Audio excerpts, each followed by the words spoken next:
There's also this misconception from people that you are certain things, meaning some people have this misconception that I am what I possess.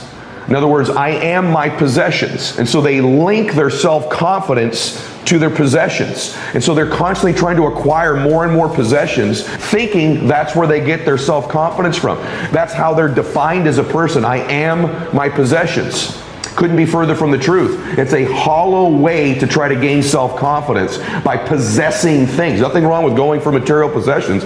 I have all kinds of them. But I don't link my confidence to those possessions, nor am I deluded into thinking if I could just possess more things, then I'll feel better about myself. So this is a mistake. There's a flawed thought. Number one flawed thought, I am my possessions. Second flawed thought, I am my accomplishments. In other words, my self-confidence is only linked to what I accomplish. So because I haven't accomplished certain things, I don't have that certain title, that certain award, that certain recognition, I don't believe in myself. I'm riddled with self-doubt. I'm defined by my accomplishments. The difficult thing about that is now all your life you're going to have to accomplish more and more and more in order to feel self-confident and eliminate self-doubt. You are not your accomplishments. You are not your possessions. You are you. You are perfect. You are beautiful. You were born to do something great with your life. If you're a person of faith like me, you believe God made you in His image and likeness and wants you to do something great with your life, not that you are your possessions, not that you are your accomplishments.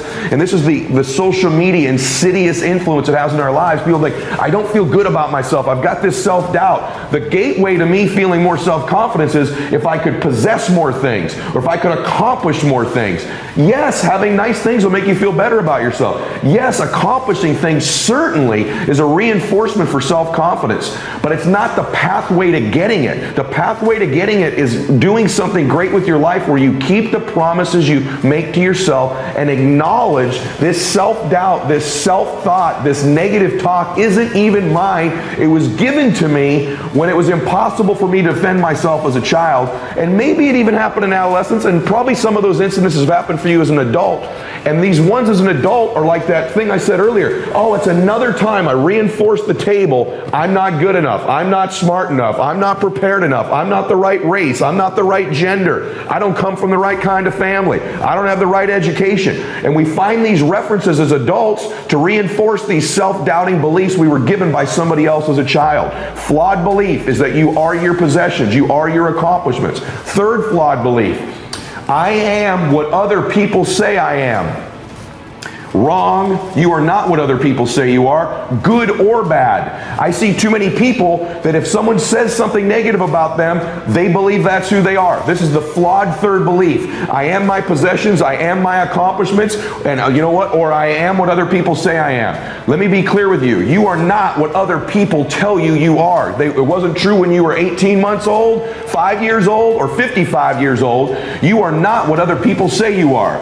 So stop letting that dictate your self-confidence or fill you with self-doubt. And for the record, you are also not the good things people tell you you are all the time. Don't live for likes. Don't live for comments on your social media. Don't do things in your life just to solicit someone saying something great about you. It's a cheap, shallow, hollow way to try to gain self-esteem and self-confidence. It's fleeting, it's short-term, and it's needy. In fact, the fact that it is a necessity for you to get liked, to get people to say good things, to get comments on your social media, or to do so in your presence indicates a lack of self-esteem and self-confidence, because we know self-confidence is an internal game where we keep the promises we make to ourselves. The fourth type of flawed thinking is I am what I look like.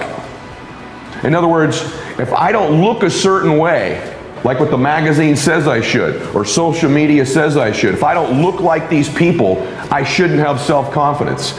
And that's ridiculous. I can tell you straightforwardly, you're beautiful as you are. Especially the ladies listening to this or watching this. The world is constantly trying to get you to believe you're not enough. You don't look right. You should lose this weight. You should gain this. This should be smaller. That should be bigger. Whatever it might be. They're constantly messaging women, you're not enough. You're not enough. You're not enough. You are what you look like. And this is true for men as well. Let me tell you straightforwardly, you are not what you look like. You are your soul. You are your spirit. You are your gifts. You are the contributions you make. You are your intentions. At some point, you got to stop negotiating the price and decide your will to win is not for sale. Here's the truth. Most people's dreams can be bought.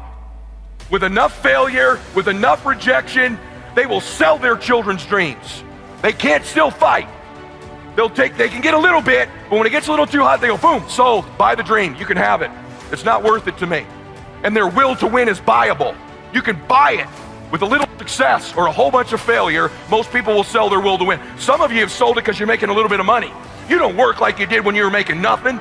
You're not after it like when you were broke. Now you got your 50, 100, 200, 300, 400 measly dollars a year, $1 million a year. Not to be rude, but that would not pay my jet fuel.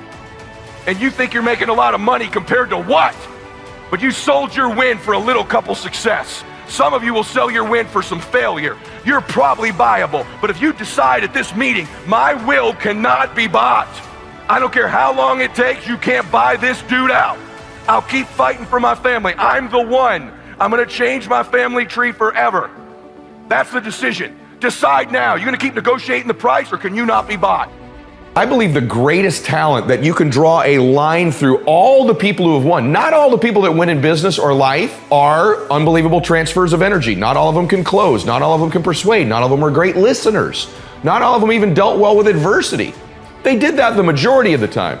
But all of them have in common, they developed the talent, and yes, it is a talent, it is a skill of not quitting. I don't think most of you right now that are struggling in your business life right now are giving yourself enough credit for this incredible talent you're developing, which is resiliency, which is the ability not to quit. Listen to what I'm telling you. As somebody who's built multiple different companies, I've coached some of the top athletes, entertainers, business people, and politicians in the world. And I'm telling you that even in my own team, when I hire people, I look for resiliency, and a notch above that is the talent, is the skill of not quitting as the number one thing that I look for. And many of you right now listening to this possess the number one skill necessary to win and don't give yourself any credit for it, which means it's not helping build your confidence. It's not going to the bank of crediting for your identity. And so although you possess this incredible ability that so many people in the world don't have and don't possess, you have it and you don't value it. You don't prize it. You don't give yourself credit for having it. It ought to be where you draw the majority of your confidence from. The ability to say, I don't quit, I'm resilient. I own the number one skill, the number one talent required to eventually win. I already have. I can't quit. You'd have to kill me to get me out of chasing my dream. I'm going to tell you right now, either you're going to control your time or your time's going to control you. Either you are going to dictate the terms of your life or you're going to be somebody who reacts and responds throughout their life. This device right here can both speed up time in your life or it can slow it down. It's not always a speed tool. So one of the tips that I've covered before but not enough people implement that I promise you is a quality of max out performers that relates to their time is they control it. They do not react and respond. They dictate the terms of their life most of the time. And that means this: when you wake up in the morning, the greatest thing you could do for yourself is not touch or look at this device for 30 minutes to an hour after awakening. So that when you wake up, you take control of your time. You control the time. You control the beginning of the day. You get clear, you meditate, you pray, you stretch, you think, you go through a gratitude exercise. You control the first 30 minutes of your day. It sets a tone that I'm in charge of my time, not what enters this.